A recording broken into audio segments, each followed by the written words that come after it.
भाजपा नीत मौजूदा सरकार ने आर्थिक दृष्टि से कमजोर लोगों के लिए 10% आरक्षण देकर भारतीय संविधान के मौलिक अधिकार का उल्लंघन किया है। इसी तरह की कई मांगों को लेकर सरकार के खिलाफ संविधान बचाओ संघर्ष समिति द्वारा मोर्चा निकालकर जिलाधीश के जरिए राष्ट्रपति को ज्ञापन भिजवाया गया। इस ज्ञापन के अनुसार संविधान के अनुच्छेद 16(4) में जिस वर्ग को पर्याप्त प्रतिनिधित्व नहीं है उनको पर्याप्त प्रतिनिधित्व देने के बारे में प्रावधान किया है।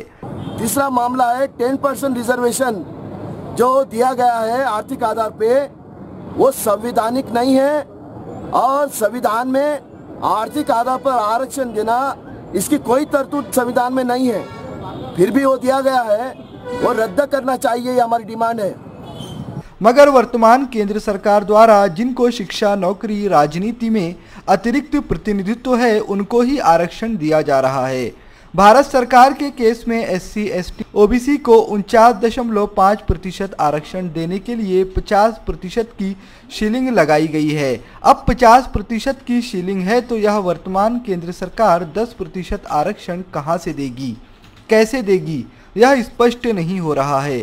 चौथा मामला है कि OBC की जात ने जनगणना गए 70 साल में नहीं हुई और इसी से OBC का रिप्रेजेंटेशन 52% होना चाहिए था, लेकिन आज तक OBC को 52% रिप्रेजेंटेशन रिजर्वेशन नहीं मिला, इसलिए वो जातीय जनगणना OBC की होनी चाहिए, ये हमारी डिमांड है।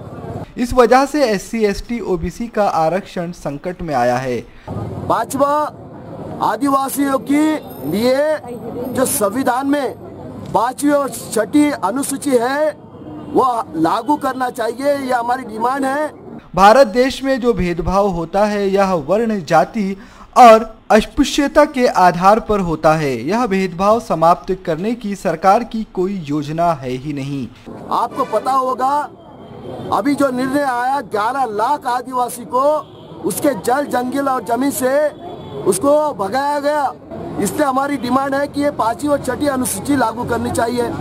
ऐसा कहीं दिखाई नहीं देता। ऐसा कहते हुए उन्होंने बताया कि वह पूरे देश भर में 4 चरणबद्ध आंदोलन कर रहे हैं। माइनॉरिटी समाज के लिए वायलेंस प्रोटेक्शन एक्ट बनना चाहिए, जिससे कि जो मॉब लिंचिंग होता है, दंगा फसाद होता है, ये माइनॉरिटी समाज सबसे ज्यादा उसमें सफर होता है, इसलिए ये एक्ट तुरंत लागू करना चाहिए, हमारी डिमांड है।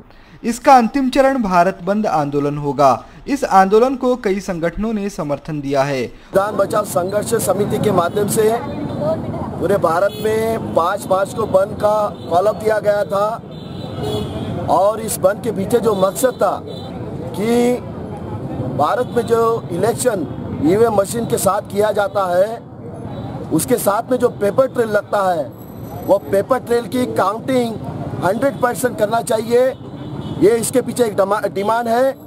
दूसरा एक मामला है कि अगर इलेक्शन कमीशन इसी तरह से अगर इलेक्शन लेता है EVM मशीन से, वो हटाना चाहिए और बैलेट पेपर से इलेक्शन लेना चाहिए, ये हमारी दूसरी डिमांड है। दूसरा मामला है कि 13 पॉइंट रोस्टर जो लागू किया गया है उसमें SC, ST, OBC के लोगों का रिप्रेजेंटेशन खत्म करने का ये षड्यंत्र है, जिससे सेंट्रल यूनिवर्सिटीज में SC, ST, OBC के प्रोफेसर लगना बंद हो जाएंगे।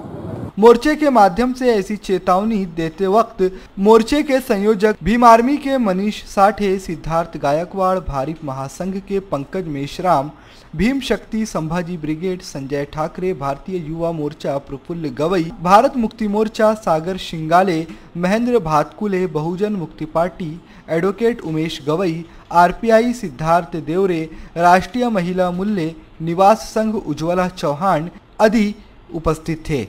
ऐसे काफी मुद्दों के साथ 5 मार्च को हमने ये बंद का ऐलान किया था, लेकिन महाराष्ट्र में 10वीं के लड़कों की एग्जाम होने के कारण इस बंद को हमने सौम्य तरीके से लिया, लेकिन हमारी जो डिमांड को लेके हमने अभी कलेक्टर को इसका निवेदन दिया है।